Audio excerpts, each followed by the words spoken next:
E hoje é um dia muito especial. Ô, irmão, obrigado, glória a Deus. Sabe que tem galardão, né? Glória a Deus por isso. Obrigado. Hoje na sede nós estamos comemorando 35 anos da comunidade evangélica de Maringá. É um feito de fato para ser celebrado, agradecido. Nós fomos convidados para participar junto com eles, todas as congregações foram, mas nós tínhamos a dificuldade da locomoção para ir até lá.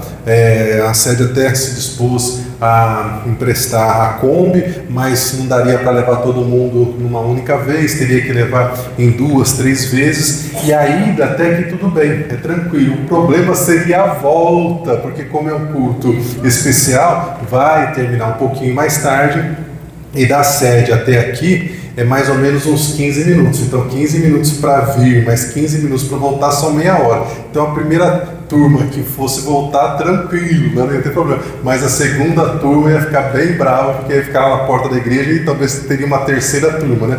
Então nós chegamos à conclusão que seria melhor nós fazermos o nosso culto mesmo. Depois a gente assiste pelo YouTube, que vai estar disponível, e o mais importante, né, agradecer ao Senhor pelo privilégio dele ter aberto essa porta e através da comunidade tantas pessoas foram alcançadas, estão sendo abençoadas, inclusive nós aqui na congregação João de Barro. Meu irmão, minha irmã, eu quero convidar você a abrir a sua Bíblia no Evangelho de João. O Evangelho de João é o meu evangelho preferido. Se você tiver que começar a ler a Bíblia por algum lugar e você tiver em dúvida por onde começar, comece lendo pelo Evangelho de João. Por quê? Porque João tem uma característica muito importante. João, ele de fato, ele se sentia amado por Jesus. Você já esteve em algum lugar ou junto de alguma pessoa da sua família que você tem certeza que aquela pessoa gosta de você? Normalmente é a avó, né? A avó é uma pessoa que a gente sempre tem certeza que a gente é o neto predileto dela, mesmo que ela tenha 10 netos e os 10 se sintam dessa forma, né? Mas João, ele tinha essa convicção que Jesus gostava dele, e a maneira que João escreveu o Evangelho é diferente de todos os outros evangelhos. Tanto é que os estudiosos dizem que o Evangelho de João é o evangelho mais profundo em termos de teologia, de conhecimento, de revelações. E nós vamos ler hoje o Evangelho de João a partir do capítulo 2, e o nosso tema é a transformação da água em vinho. Vai ser bênção, meu irmão. Prepare o seu coração, porque você vai sair daqui com uma palavra queimando no seu coração. Evangelho de João, capítulo 2, a partir do versículo 1, diz o seguinte: no terceiro dia. Por que ele começa no terceiro dia? Porque ele está narrando os eventos depois que Jesus voltou do Jordão. Então, no terceiro dia, houve um casamento em Caná da Galileia. E por que ele fala Caná da Galileia? Caná é o nome da cidadezinha, da vilinha, e Galileia era toda a região. Ele fala Caná da Galileia porque existia uma outra cidadezinha também chamada de Caná, só que era Caná de Ásia. Então, para diferenciar, ele fala Caná da Galileia. E diz: e a mãe de Jesus estava nesse casamento. Versículo 2: e Jesus e seus discípulos também haviam sido convidados para este casamento. Tendo acabado o vinho, a mãe de Jesus lhe disse: não tem mais vinho. Respondeu-lhe Jesus: mulher, que tenho eu contigo? Ainda não chegou a minha hora. Esse texto parece um texto rude, né? Depois eu vou explicar para vocês melhor por que Jesus falou isso. Versículo 5: sua mãe disse aos empregados: façam tudo o que ele mandar. Ou seja, está mandando os empregados fazerem tudo aquilo que Jesus mandar. Versículo 6: estavam ali 6 talhas de pedra vocês que são mais jovenzinhos, vocês não sabem o que é talha de pedra. Eu que sou mais antigo, eu ia na casa da minha bisavó e tinha lá as talhas de cerâmica que a gente tirava a água do poço, colocava naquelas talhas de barro, né? E a água ficava bem fresquinha, tinha normalmente uma tampa de alumínio e uma caneca em cima. E todo mundo da família tomava água com aquela mesma caneca. E era uma bênção, né? E não tinha problema, né? Então talha é isso. E Jesus disse: encham de água essas talhas. E os empregados encheram as talhas até o limite. Versículo 8. Então Jesus lhes disse: tirai agora e levai ao mestre-sala. O mestre-sala era a pessoa responsável pela festa do casamento dos comes e dos bebes, né? E os empregados levaram. Versículo 9. E logo que o mestre-sala provou a água transformada em vinho, não sabendo de onde viera, se bem que sabia os empregados que a tinham tirado, chamou o noivo. O mestre-sala chamou o noivo e disse, versículo 10, todos oferecem primeiro o vinho bom, o melhor vinho, e quando os convidados já beberam fartamente, então passam a servir o vinho inferior, ou seja, o vinho mais barato. Mas você guardastes até agora o bom vinho, ou seja, o vinho da melhor qualidade. Versículo 11. Este foi o primeiro dos sinais de Jesus e ele realizou em Caná da Galileia. Assim revelou a sua glória e os seus discípulos creram nele. Depois disso, desceu Jesus para Cafarnaum com sua mãe e seus irmãos e seus discípulos e ficaram ali não muitos dias. Aleluia, glória a Deus. Então, meu irmão, minha irmã, para nós pegarmos o melhor de tudo isso que aconteceu, eu vou falar um pouquinho do contexto. Qual que é o momento da história aqui? Jesus está começando o seu ministério. Ele tem 30 anos, então ele morava em Nazaré, ele deixa a sua mãe, seus irmãos, as suas irmãs e vai para uma outra região distante, onde está João Batista, porque ele precisa ser batizado por João Batista. Ele é batizado, ele recebe o Espírito Santo e ele é levado pelo Espírito Santo para o deserto para ser tentado. Ele fica lá 40 dias e depois disso ele volta para a sua cidade Nazaré e vai começar a ensinar em Nazaré. E ele abre as Escrituras Sagradas no livro do profeta Isaías, no capítulo 61, e começa a dizer: o Espírito do Senhor está sobre mim porque ele me ungiu para anunciar as boas novas aos pobres, e começa a ler, e esse texto é o texto que fala, entre tantos outros, fala sobre o Messias, sobre o Cristo. E eles, infelizmente, não acreditaram que Jesus era o Messias, e eles então expulsam Jesus daquele local e querem levá-lo para jogá-lo de um precipício, de um abismo, mas não era momento de Jesus morrer. Então ele sai de lá e ele vai para Cafarnaum e ele começa a reunir os seus primeiros discípulos. E os primeiros discípulos de Jesus eram discípulos de João Batista, e João Batista, como você bem sabe, era primo de Jesus. E os primeiros discípulos foi André, que era irmão de Pedro, e provavelmente João, que escreveu esse evangelho. Então, nesse momento, Jesus não tem ainda os seus 12 discípulos. Ele tem aqui uns 5 discípulos aproximadamente, e eles são convidados para essa festa de casamento. E eles estão lá na festa de casamento, né? Tá tudo lindo e maravilhoso. As festas de casamento nessa época duravam em torno de uma semana, não é como nós temos as festas hoje, né? Que é só umas 2, 3 horas de festa e já acabou. E então precisava de muita comida, de muita bebida, e fazia parte da cultura você ter isso em quantidade suficiente para servir as pessoas. Mas de repente acaba o vinho. E veja, quem percebe que o vinho acabou foi justamente a mãe de Jesus. E a mãe de Jesus, ela tem uma atitude muito importante.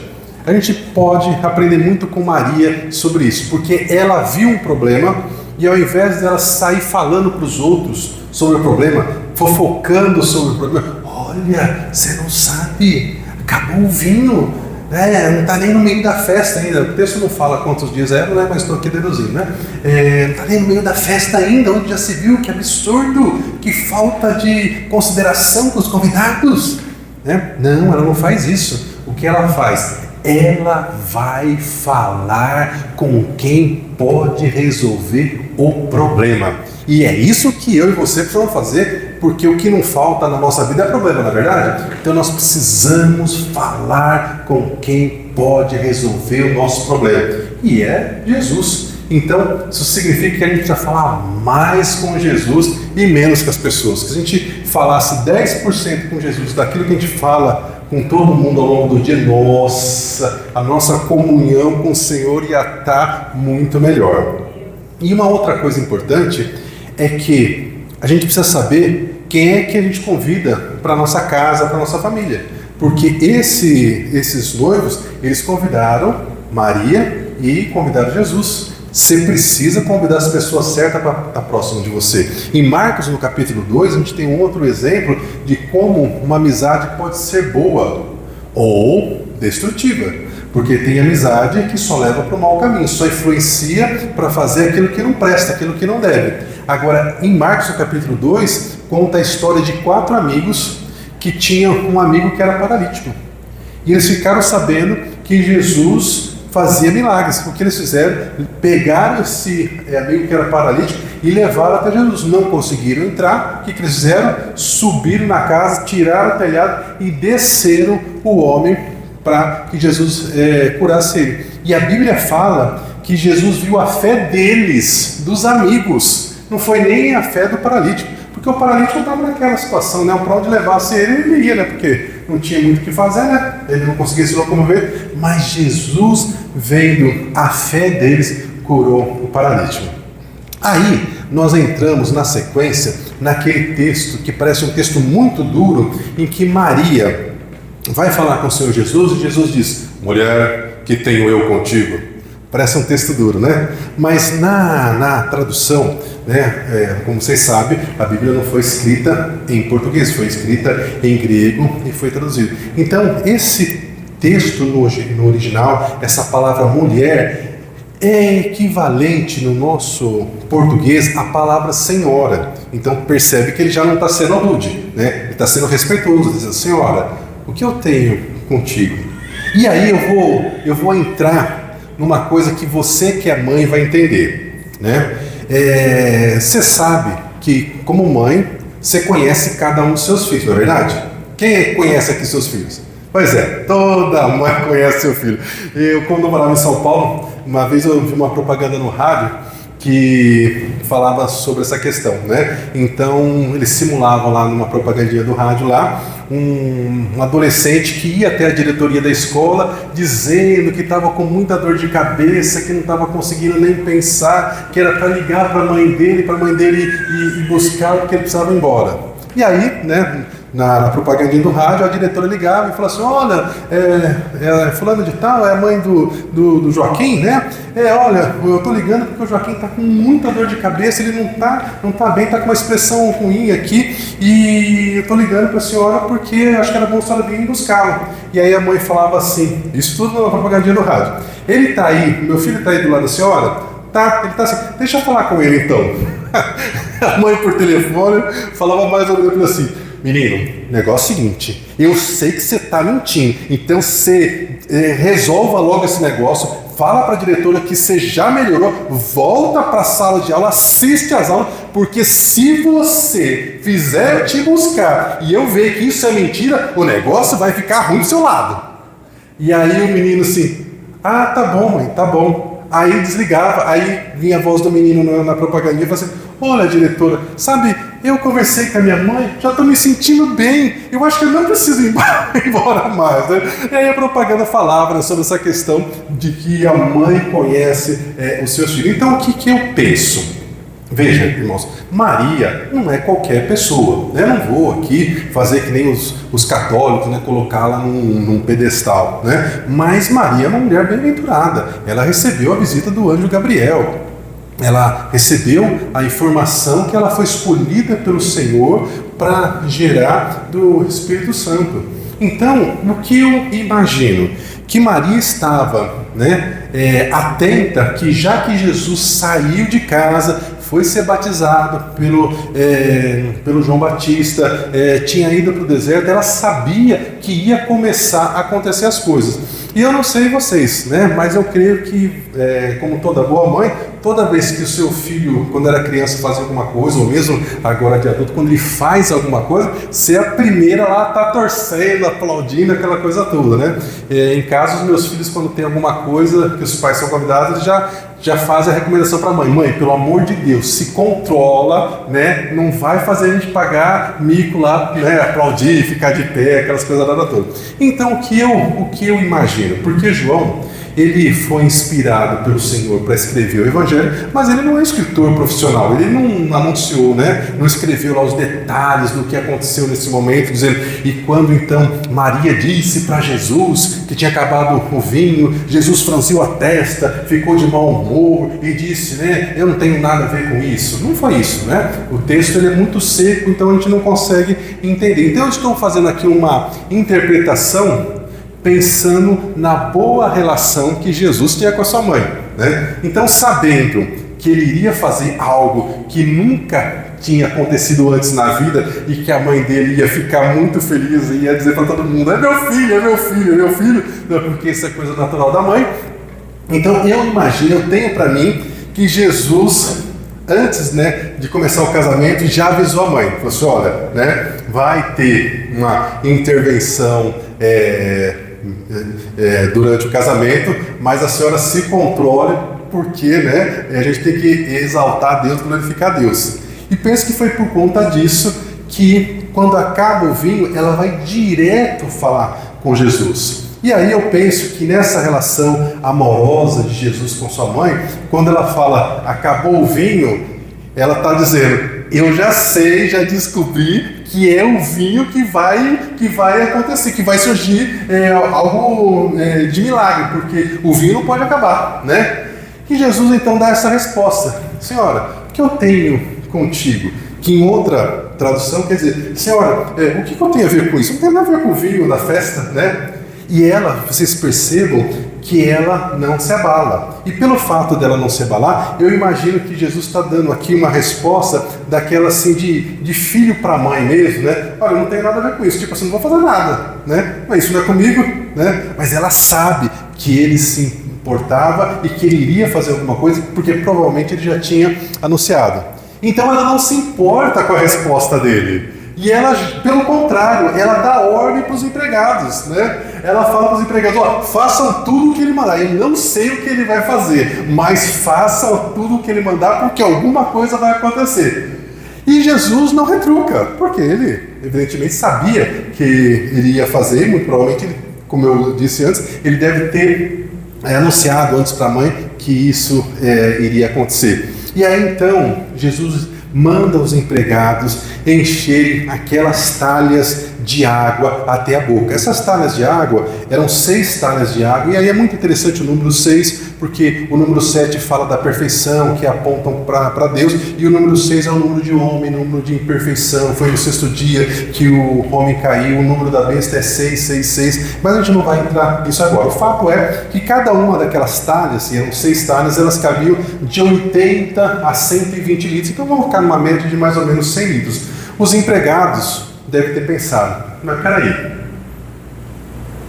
acabou o vinho, não é água. Para que a gente vai encher essas talhas de água se acabou o vinho, não foi a água? Será que ele está pensando que a gente vai enfiar água agora na goela dos convidados? Né? Mas enfim, eles foram lá, obedeceram e encheram. E aí, meus irmãos, vejam que Jesus, ao ao receber as talhas cheias, depois que eles fazem isso, então Jesus dá uma segunda ordem. A primeira ordem foi para buscar água e colocar lá a água. E lembrando que não tinha água encanada, era no poço, deu um pouco de trabalho. E a gente sempre precisa fazer alguma coisa quando a gente vai em busca do nosso milagre. E aqui nesse caso foi buscar água, foi encher as talhas.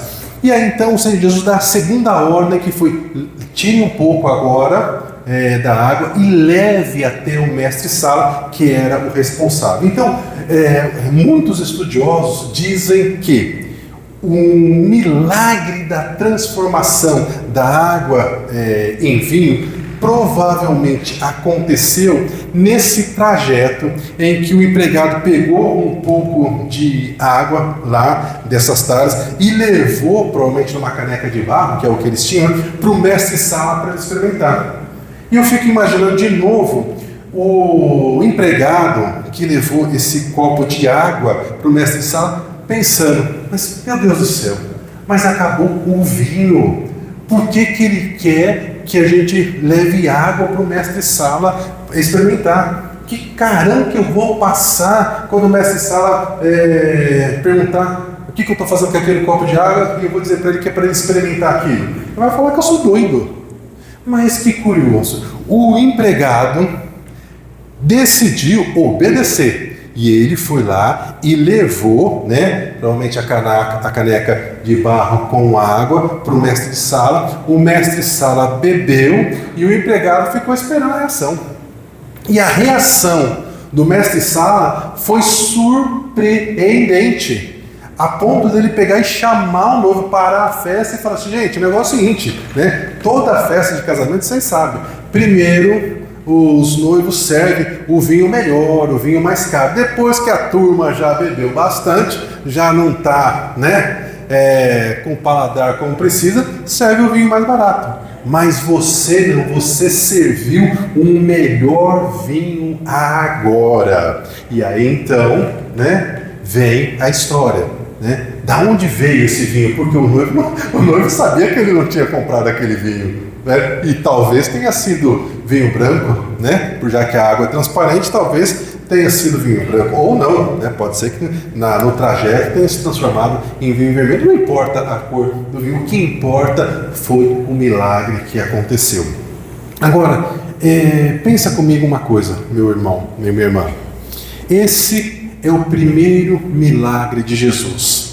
Se o Senhor Jesus chamasse nós aqui da congregação João de Barro e falasse: olha, irmãos, nós vamos voltar no tempo, vocês não sabem mais o que aconteceu, vou tirar da memória de vocês o que eu fiz na festa de casamento, e eu quero que vocês me deem dicas, sugestões de qual deve ser o primeiro milagre que eu devo fazer.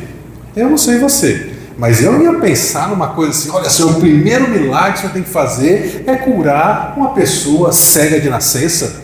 Talvez você diria assim: não, talvez o ideal é curar alguém que nunca andou também. Não, curar uma pessoa que nunca falou, que nunca ouviu também. O outro poderia dizer: não, vamos sugerir que o Senhor ande sobre as águas. Seria um ótimo primeiro milagre também, não é? Espetacular, uma coisa impressionante. Porque cá entre nós, a transformação da água em vinho curou alguma pessoa? Fez alguma coisa espetacular, a não ser a transformação, claro, da água em vinho? Não. A princípio, a transformação da água em vinho não parece ser um milagre que foi assim muito útil. E por que Jesus fez isso? Meus irmãos, aí nós vamos começar a entrar naquilo que são os pensamentos de Deus e não são os nossos pensamentos. Para você saber por que Jesus resolveu fazer o seu primeiro milagre numa festa de casamento, você tem que lembrar que casamento é uma formalidade em que se une duas pessoas para começar uma nova família. E aí é que entra o ponto-chave. família. Jesus fez esse milagre para salvar a reputação dessa nova família que estava sendo formada, e ela iria começar de maneira vexatória, passando vergonha e ficando com trauma para o resto da vida. Então Jesus entra na história dessa família que estava começando, para salvar essa família, para salvar a reputação dessa família, para salvar o início da formação dessa nova família. E da mesma forma que Jesus salvou essa família, Jesus vai salvar a minha família, Jesus vai salvar a sua família, amém? Glória a Deus. Meu irmão, minha irmã, isso é tão profundo que se você começar a olhar a Bíblia de Gênesis a Apocalipse, você vai observar que Deus está falando de família do início ao fim. Vamos passar rapidamente pela Bíblia e começar por Gênesis. Lembra quando Deus fez Adão? Aliás, nós homens precisamos agradecer a Deus, porque Deus é muito discreto, e quando Deus disse assim, depois de fazer Adão, né? Não é bom que o homem viva só. Graças à misericórdia do Senhor, Ele não relatou, não registrou quais foram as coisas que Adão estava fazendo que não eram boas, né? Ficamos preservados, né? E aí então Deus falou, não, vamos criar a mulher, porque o homem sozinho não dá conta de viver bem, e a gente vê isso até hoje, né? Então Deus cria a mulher e institui o casamento e diz, olha, vocês dois serão uma só carne, vocês cresçam, se multipliquem. Então a gente vê a formação da primeira família na Bíblia através de Adão e Eva. Mas depois entra o pecado, Caim mata Abel, aquele mundo destruído. E o que Deus faz? Deus salva uma família, que é a família de Noé.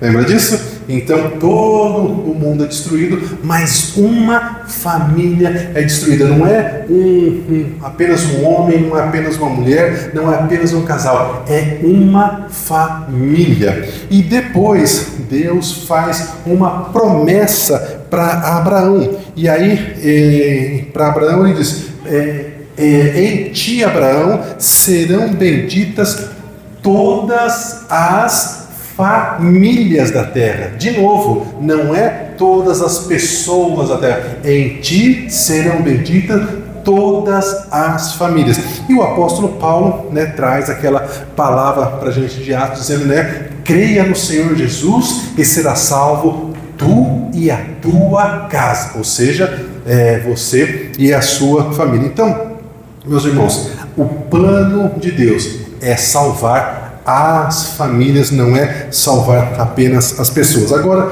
veja que outra coisa extraordinária. Em Gênesis ainda, quando houve a queda, Deus deu uma palavra dizendo que iria acontecer no futuro, que naquele momento, durante muitos anos, ninguém sabia explicar o que seria, mas Deus disse que o descendente da mulher iria ser ferido, mas o descendente da mulher iria esmagar a cabeça da serpente, né? E hoje, claro que nós sabemos que isso significava que o Messias seria enviado à terra. Agora veja, o Messias poderia simplesmente descer do céu, né, de maneira maravilhosa, acompanhado de anjos, de um exército de anjos, mas não foi isso que aconteceu. O que Deus fez? Deus escolheu uma família para receber o Deus Filho que iria nascer, entrar no mundo como homem. E veja como isso foi importante e foi plano de Deus, que José, o marido de Maria, quando soube que ela estava grávida, o José, vamos chamar de Zé, porque você sabe que todo José vira Zé, né?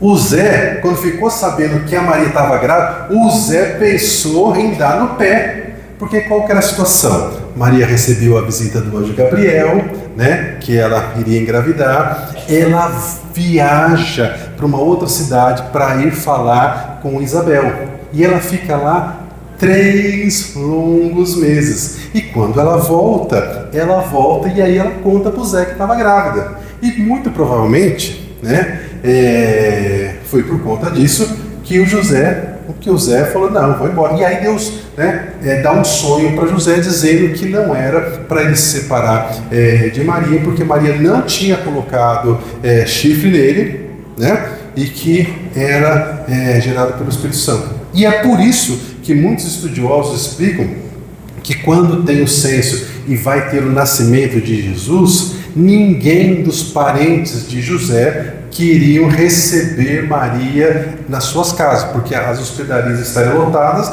era natural. Agora, até o dia de hoje, quando a gente vê uma mulher grávida, o que a gente faz? A gente está ali para acudir. Agora, uma mulher que está para ganhar a luz e ninguém abre a porta da sua casa, é um negócio muito estranho, não é? Então, os estudiosos, a maior parte dos estudiosos dizem que os parentes de José não abriram suas casas porque tinham convicção que a Maria tinha colocado o chifre no José e que, portanto, então, ela que se virasse sozinha, né? E a gente sabe da história. Então, meus irmãos, Deus providenciou uma família para que Jesus entrasse no mundo. E Jesus, então, ele foi obediente a essa família. Em Lucas capítulo 2, versículo 51, diz que ele era obediente a Maria e a José. E aí, então, como eu expliquei, o primeiro milagre que ele faz é uma festa de casamento, que é justamente uma festa para celebrar a formação de uma nova família.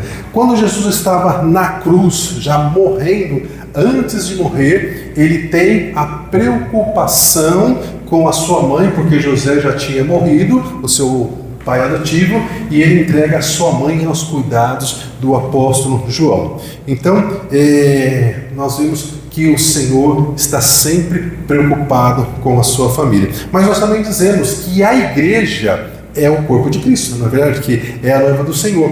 E em Efésios capítulo 5, versículo 25, diz sobre o relacionamento entre Cristo e a sua noiva, que é a igreja. Em Gálatas fala da igreja como a família da fé. Diz o seguinte: sempre que tivermos oportunidade, façamos o bem a todos, especialmente às pessoas da família da fé. E é por isso, inclusive, que nós nos chamamos de irmãos em Cristo. Em Apocalipse capítulo 19, fala do fim dos nossos tempos, em que acontecerá a união da igreja com Cristo, que é as bodas do Cordeiro. Bodas significa casamento, que é o casamento de Cristo com a sua igreja. Então, meus irmãos, o que nós resumimos em tudo isso? Que Deus valoriza a família.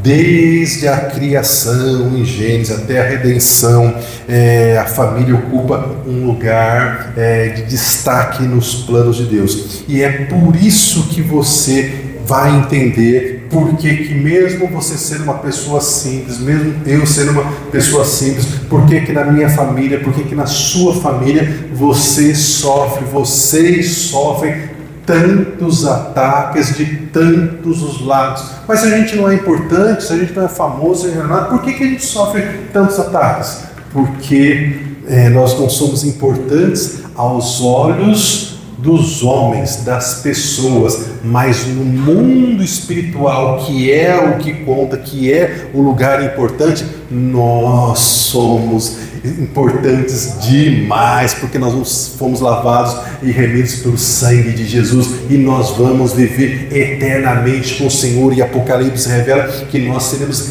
reis e sacerdotes. A gente não consegue, entender direito isso. Se a gente entendesse mesmo que a gente vai ser rei, vai ser sacerdote, a nossa maneira de viver seria outra. Mas que está registrado na Bíblia que nós viveremos isso, está. Nós precisamos tomar conta disso. Então, meus irmãos, apóstolo Paulo, que foi arrebatado até o terceiro céu, ele traz uma palavra dura, forte, que a gente não pode perder de vista, que diz em 1 Timóteo capítulo 5, versículo 8: se alguém não cuida dos seus parentes, especialmente os da sua família, negou a fé, e é pior do que um descrente. Então, se alguém se diz cristão,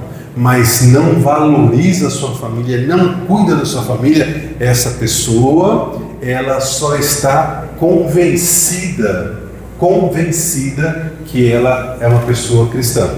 Porque um cristão, ele vai servir a sua família, ele vai valorizar a sua família, por mais que ela seja uma família com muitos problemas, mas é o lugar onde Deus a colocou. Então, meus irmãos, a família é um dos maiores presentes que Deus nos deu, mas família não nasce pronta.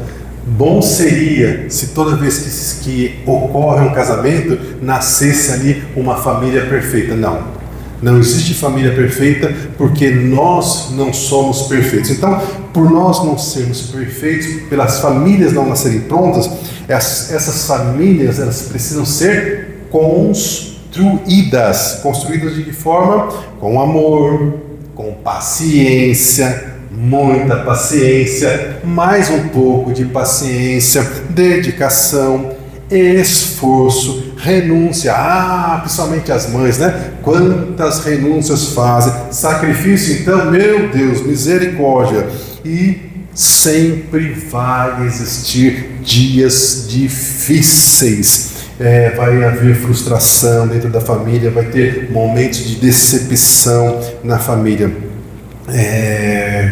E é por isso que você está lá na sua família, para abençoar a sua família, para proteger a sua família, para dar esperança para a sua família, para falar de Deus para a sua família, para ajudá-los a agir com paciência, para esperar no Senhor, a confiar no Senhor, até que eles recebam uma revelação do Senhor e eles também se convertam e mudem a sua maneira de pensar, a sua maneira de agir, a sua maneira de viver. Meu irmão, minha irmã, Deus escolheu nos unir em família e viveremos em família eternamente com Deus. E como Deus valoriza a família, Deus deu responsabilidades para cada uma das pessoas dentro da família. Então, para o homem, a responsabilidade do homem é amar a sua esposa. E é amar de que jeito? É amar do mesmo jeito que Jesus amou a sua igreja. Então, nós que somos casados, nós não estamos ainda no padrão aprovado pelo Senhor. Nós precisamos melhorar muito, precisamos correr atrás do prejuízo, né? E quem, além de marido, é pai, né?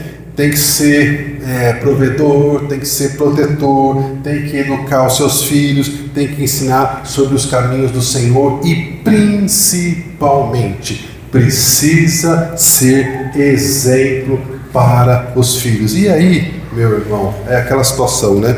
Nós não somos ensinados como ser maridos na escola, nem na faculdade, e a igreja é que faz isso e faz pouco, por sinal, né? Porque são tantos assuntos que a gente tem que tratar, mas a gente, através da igreja, é que a gente é ensinado como ser marido, como ser pai e como deixar as coisas que não convém para focar naquilo que é a nossa responsabilidade depois que a gente tem uma família. Quantas pessoas que se casam, falando de homens, né, e insistem em viver como se fossem ainda solteiros, e não dá, né? Agora a esposa também tem as suas responsabilidades, e ao contrário do homem, que é amar a sua esposa, a orientação bíblica não é amar o seu marido, é respeitar o seu marido. Por quê? Porque as irmãs têm o poder da comunicação. E se a irmã não controla essa comunicação, acaba falando demais, acaba diminuindo o seu marido, desrespeitando o seu marido, e aí a coisa desanda. Então a esposa precisa ter cuidado com a sua comunicação, né? Trocando em miúdos, né? Tem que segurar a língua, né? Quando vai discutir com o marido, quando vai, né, conversar com o marido, tem que ter sabedoria. Não é que de um jeito que a sua amiga trata o marido dela vai dar certo com o seu marido, porque o marido da sua amiga é o marido dela, tem uma criação, uma natureza, um temperamento completamente diferente do seu. Então você tem que descobrir o que funciona com o seu marido, o jeito que você fala, que você trata e tudo mais. E aí tem a recomendação bíblica, né? A mulher sábia edifica a sua casa. Não é fácil, eu sei, né? Mas, irmãs, a responsabilidade e ao mesmo tempo o poder que Deus deu a vocês, glória a Deus por isso, né? Porque vocês fazem a diferença em qualquer família. Então vocês precisam saber do poder que vocês têm, e se você não sabe, você tem que pedir orientação para o Senhor de como usar esse poder que Ele te deu. Diga para o Senhor, Senhor, né? O Senhor está dizendo que a mulher sábia edifica a sua casa, constrói a sua casa, constrói a sua família, me mostra no meu caso o que eu posso fazer, como é que eu tenho que fazer, né? Porque eu quero ser a mulher, e Deus vai mostrar. E os filhos também têm o seu papel, a sua responsabilidade, que é obedecer e honrar os seus pais. No Antigo Testamento, filho que não honrava os pais era condenado à morte, né? Então os tempos mudaram e a gente vê aí filho batendo em pai, né? Então, misericórdia. Os irmãos louvores, se quiserem voltar, eu já estou encerrando. Então, meus irmãos, Jesus transformou água em vinho. Isso nos leva a entender que Jesus pode transformar toda e qualquer situação, por mais que pareça impossível. Então, eu não sei como é que está a situação da sua casa, da sua família, como é que está o seu coração, mas aguarde o tempo de Deus, continue na brecha, continue pedindo que o Senhor intervenha na sua história. E existem situações que, infelizmente, antes de melhorar, precisa piorar, por causa do coração duro das pessoas, mas Deus está no controle. E não se esqueça, meu irmão, minha irmã, que o milagre sempre vai preceder um ato seu de obediência. Nesse caso foi encher as talhas, depois de encher as talhas foi levar a água pro mestre Sala, mas outras pessoas na Bíblia passaram pela mesma coisa. Naamã, que era aquele homem leproso, precisou mergulhar 7 vezes no rio.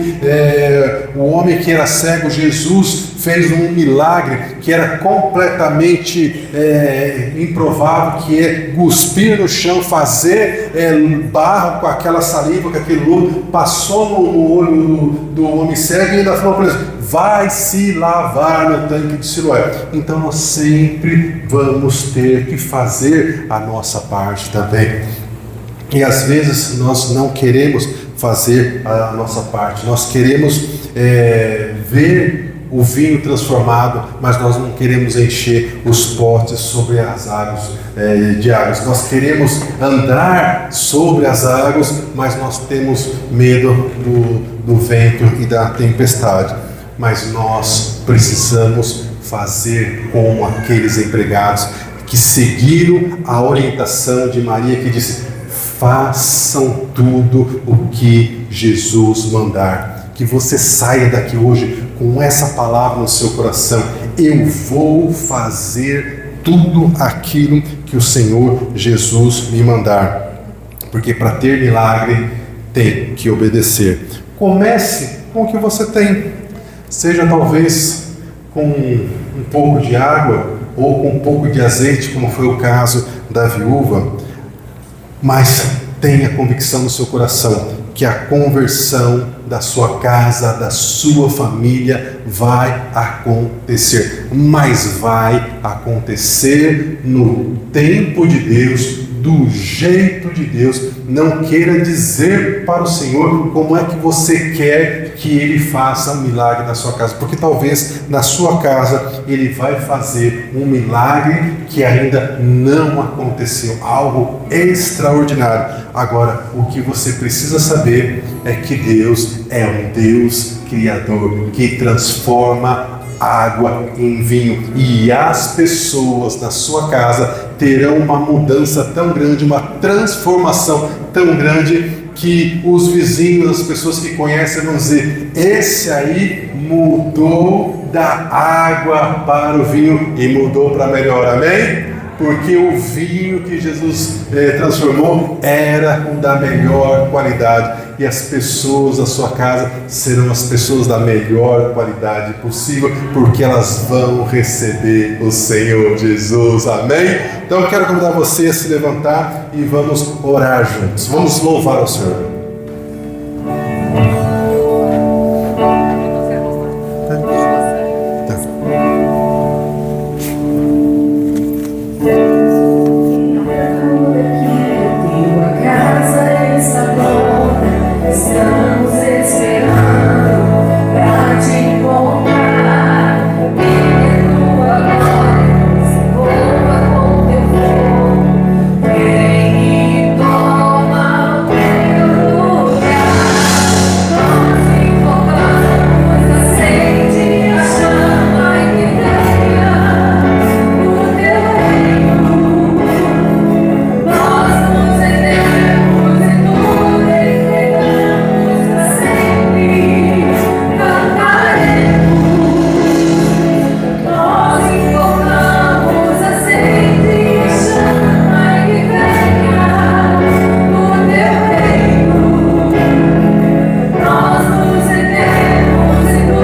Aí, feche seus olhos, concentre-se no Senhor, naquilo que nós acabamos de cantar, que diz que o Senhor vem, o Senhor virá, esse mundo será julgado, as pessoas que não tiverem os seus nomes escritos no livro da vida, elas serão lançadas para longe da presença do Senhor, e esse lugar é um lugar terrível, em que o próprio inferno será lançado, que é o lago de fogo, e nós temos pessoas na nossa casa, pessoas da nossa família, pessoas do nosso parentesco, amigos que nós estamos clamando para que o Senhor alcance, e nós queremos, Pai, que o Senhor alcance da mesma forma que o Senhor alcançou aquele filho pródigo, que da mesma forma que ele caiu em si, Pai, que as pessoas da nossa casa sejam alcançadas pelo Senhor, que elas caiam em si. Pai, visita cada uma das pessoas da nossa casa, da nossa família, aonde quer que eles estejam, Pai, em nome de Jesus.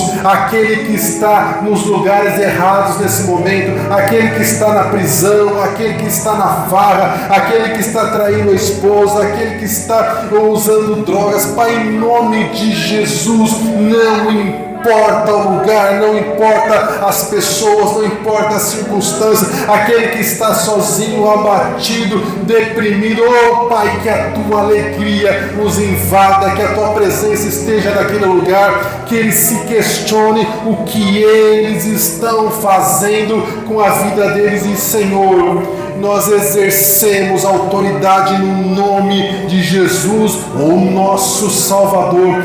Repreendemos toda ação do inimigo, todo levante do inferno, toda corrente que foi colocado nos pés, nas mãos dos nossos familiares. Nós declaramos que essas correntes estão quebradas, que eles são livres, que eles são alcançados, porque nós cremos na tua palavra que diz: creia no Senhor Jesus e será salvo tu e a tua casa. Nós cremos na promessa que o Senhor fez a Abraão, que a partir dele todas as famílias da terra seriam abençoadas, e nós clamamos para que a nossa família seja abençoada, seja alcançada, seja transformada da água para o vinho. Pai, em nome de Jesus, guarda também a nós, guarda o nosso coração, guarda as nossas emoções contra a ansiedade, contra os ataques do inimigo. Pai, que o nosso domínio próprio esteja forte o suficiente para dizer à nossa alma: alma, porque você está abatida, confia no Senhor e você verá no final a diferença entre aqueles que servem ao Senhor e aqueles que não servem, porque nós estamos com os nossos nomes escritos no livro da vida, nós somos selados pelo Senhor e nós cremos que nós estamos guardados debaixo das tuas asas. Senhor, dá-nos uma semana de bênção, uma semana de vitória, apesar das lutas, apesar das dificuldades. A tua palavra declara que o justo não teme más notícias, ainda que as más notícias cheguem, nós estamos guardados, porque a tua palavra nos diz que o choro pode durar uma noite, mas a alegria virá pela manhã. Senhor, que o teu povo tenha a tua provisão, que ele se lembre que as tuas misericórdias se renovam a cada manhã, que o teu povo se lembre que eles terão para emprestar e não precisarão pedir emprestado. Pai, que o teu povo se lembre que a tua bondade e a tua misericórdia estão perseguindo a cada um deles, e que o teu Espírito Santo os fortaleça, e aquilo que eles precisam fazer, encher as taras ou tirar a pedra do túmulo, seja o que for, Pai, que eles tenham coragem para fazer, para sair da zona de conforto e viver tudo aquilo que o Senhor tem para eles. Pai, abra o nosso entendimento, dá-nos alma, Senhor, como família da fé, Que nós possamos ser nesse lugar um lugar aberto, uma porta aberta pelo Senhor, para que as pessoas possam se fortalecer, buscar esperança, buscar uma palavra, encontrar salvação e transformação para as suas famílias. Pai, nós oramos agradecidos no nome de Jesus, o nosso Salvador, e declaramos que o teu grande amor, a graça do Senhor Jesus e as consolações do teu Espírito Santo esteja com o teu povo, hoje, sempre e eternamente. E o povo de Deus diz amém. Glória a Deus. Vamos aplaudir o Senhor. Aleluia.